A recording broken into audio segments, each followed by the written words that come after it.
తెలంగాణ తల్లి అందరికీ తల్లి లాంటి తెలంగాణ తల్లిని అక్కడ పెట్టుకుందాం. కొత్త సెక్రటేరియట్ డాక్టర్ బాబాసాహెబ్ అంబేద్కర్ గారి పేరు మీద పెట్టుకున్న సెక్రటేరియట్ అక్కడ తెలంగాణ తల్లిని పెడదాం అందరి తల్లిని అంటే, లేదు నేను రాహుల్ గాంధీ వాళ్ళ నాయననే పెడతా అని చెప్పి రాహుల్ గాంధీ గారి తండ్రి గారి ఫోటో తెచ్చి అక్కడ పెట్టినాం, తండ్రి గారి విగ్రహం తెచ్చి అక్కడ పెట్టినాం.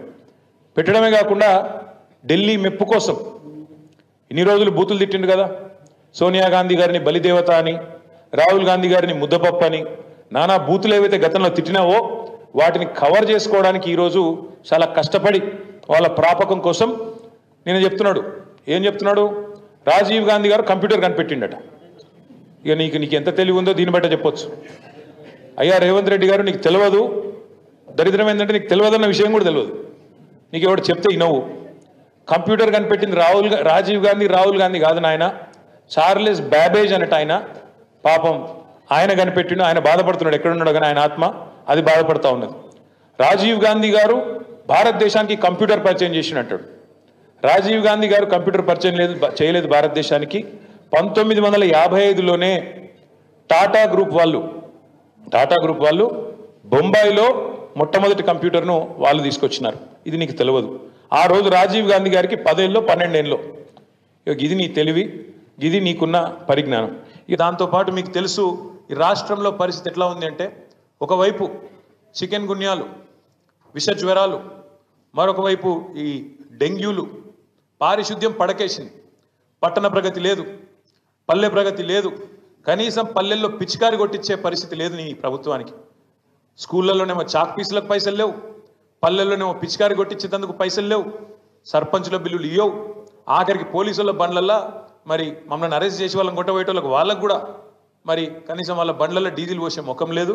దాంతోపాటు హోంగార్డులకు కూడా జీతాలు ఇచ్చే పరిస్థితి లేదు. చెప్తూ పోతే ఒకటి రెండు కాదు, రాష్ట్రంలో ఒకవైపు హెల్త్ ఎమర్జెన్సీ పెట్టే పరిస్థితి ఉన్నది. అంత దారుణమైన పరిస్థితులు వాళ్ళ పిల్లలు ఎక్కడ చూసినా ప్రతి ఇంట్లో జ్వరాలతో అతలాకుతలం అవుతున్నారు. ఇవన్నీ ఒకవైపు ఉంటే, పాలనను పక్కన పెట్టి కేవలం కేసీఆర్ను బీఆర్ఎస్ పార్టీని తెల్లారి లేస్తే తిట్టడమే ఒక పనిగా పెట్టుకొని ఒక పనికిమాలిన పాలన నడుపుతున్న రేవంత్ రెడ్డి గారికి ఇవాళ ప్రజాపాలనా దినోత్సవం జరుపుతా ఉన్నాడు. అందుకే ఇవన్నీ చెప్తా ఉన్నాడు.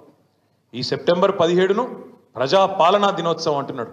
ఈ రాష్ట్రంలో ఇంతవరకు పాలన అనేదే లేదు, ఆలన లేదు, పాలన లేదు. గురుకులాల్లో పిల్లలు అవస్థలు పడతా ఉన్నారు విషాహారం తింటూ. గురుకులాల్లో పిల్లల మీద అఘాయిత్యాలు జరుగుతూ ఉన్నాయి. గురుకుల టీచర్లను 2500 మందిని తీసి పక్కన పెట్టేసినారు సడన్గా, ఆకస్మికంగా. ఇట్లాంటి పరిస్థితి ఉంటే ప్రజాపాలన పేట డైవర్షన్ గేమ్లు ఆడుతున్న రేవంత్ రెడ్డి గారు పరిపాలన మీద దృష్టి పెట్టు, పరిపాలన చెయ్యి, ప్రజలకిచ్చిన హామీలు నెరవేర్చు. అందుకే ఇవాళ మేము మా పార్టీ తరఫున రాష్ట్ర ప్రభుత్వానికి, ముఖ్యంగా ముఖ్యమంత్రి రేవంత్ రెడ్డికి చెప్పేది ఏమంటే, ఇకనైనా ఈ 10వ నెల నుంచి అయినా పరిపాలన మీద దృష్టి పెట్టి ముందుకు పోండి.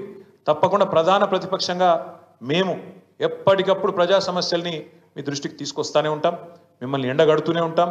ప్రజాక్షేత్రంలో ప్రజా ఉద్యమాలు నిర్మించి తప్పకుండా ఉద్యమిస్తూ మీరు ఇచ్చిన 420 హామీలు అమలు చేసేదాకా మీ అంతు చూస్తాం, మీ ఎంబడబడతాం అనే మాట కూడా తెలియజేస్తూ, నిన్న నువ్వేదైతే తప్పు చేసినావో, తెలంగాణను అవమానిస్తూ, తెలంగాణ ఆత్మను అగౌరవపరుస్తూ, తెలంగాణ తల్లి ఎక్కడైతే కొలువు ఉండాలనో అమరజ్యోతి మధ్యన అంబేద్కర్ సచివాలయం నడుమ తెలంగాణ భవిష్యత్ తరాలకు, భవిష్యత్ పాలకులకు కూడా స్ఫూర్తిగా ఉండాల్సిన ఆ స్థలంలో ఎక్కడైతే తెలంగాణ తల్లి కొలువు తీరాలో అక్కడ నువ్వు రాహుల్ గాంధీ గారి తండ్రిని పెట్టినావు.